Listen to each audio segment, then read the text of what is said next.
Hello, happy Hat Trick Thursday. So today we're going super casual. I'm wearing my ball cap, which is typically my go-to these days. That way I don't have to do much to my hair and it frankly hides the gray just a little bit.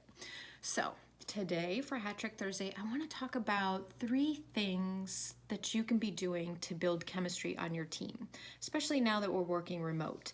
If you've got teams that are feeling a little bit removed from everything and out of touch, maybe they're not quite, everything's not firing on all cylinders, right? So 3 things that you can do to kind of counteract what's going on.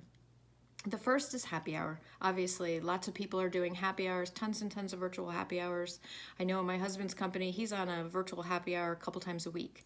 And you don't have to drink beer every night or wine every night or alcohol every night. You can bring juice, you can bring soda, you can bring water, you can bring whatever you want. I think the idea is not necessarily about the whole idea of having happy hour, although that has been nice.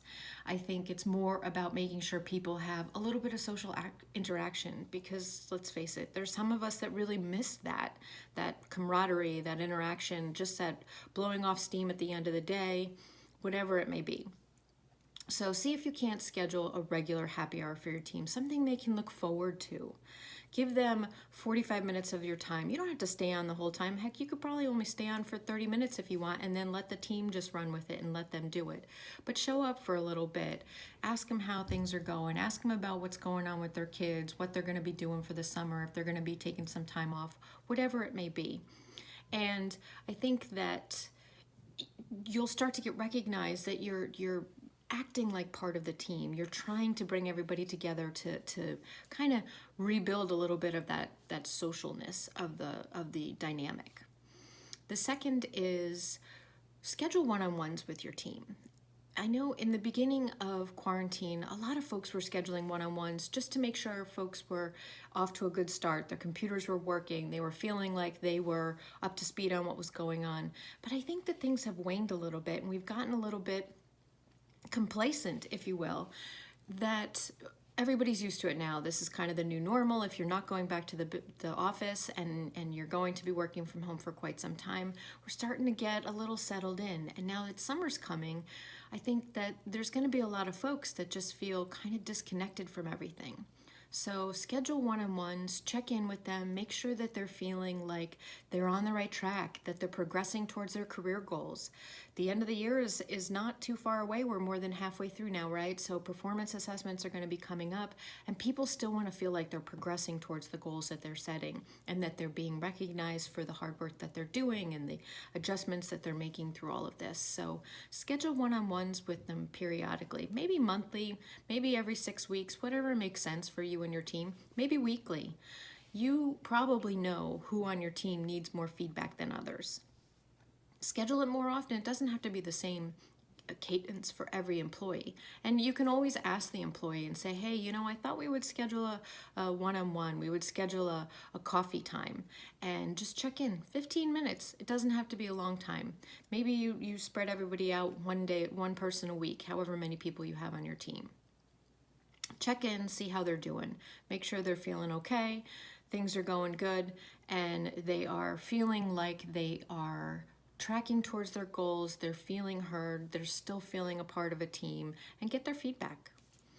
The third one is tell stories. If you have regular Zoom meetings, maybe you have regular conference calls, regular meetings, team meetings, whatever it may be, anytime you're starting off the call, see if you can't drop a story in about something that's going on with you. And maybe do that once or twice, and then ask other folks to do something of the same. Ask them to talk a little bit about what's going on in their life besides work. This is obviously a delicate matter, right? You want to make sure that you're not putting people on the spot. I think we've all been to one of those conferences or meetings where it's like, go around the room and tell us one thing we don't know about you, right? I understand it's an icebreaker, but it always feels a bit contrived. So when I say tell a story, maybe you say, I was outside mowing the lawn and this happened and it totally got me thinking about this challenge we're having at work. See if you can't tie it in and make it all a part of the meeting, right? Funny anecdotes. Maybe you're not funny. Maybe you don't think you're funny. Maybe you're very funny. I happen to think I'm hilarious, but That's my opinion. It's not necessarily the opinion of others. But I think that the idea that when I tell a funny story that I think is funny, people laugh, and either they're laughing at me or they're laughing with me. The beauty of it is I don't care which one, as long as they're laughing, because I think I'm funny. The idea is to loosen things up, to lighten things up, to make people feel like it's not all super serious, right? Life is pretty serious right now. Everywhere you look, everything is so heavy, so serious, so severe, if you will. And I know that there's a lot of folks concerned about what is this going to mean for my career trajectory? How far is this going to set me back? Am I going to not get a raise, not get a promotion, lose my job? There's so much uncertainty. If you can find ways to kind of lighten the mood and just make people feel like they're part of a family, even more than a team right now, I think it will make all the difference. And people work hard when they're happy. They work more dedicated. They try to impress you. They try to go above and beyond if they're feeling like they are valued. So just a couple things that you can do to make your team feel that way. And I bet you at the end of the day, you'll feel a little bit better too, because I think on some level, we're all a little bit out of sorts right now. And the more we can lean on each other and just try to have as much fun as we can and support one another as much as we can, the better off we'll all be.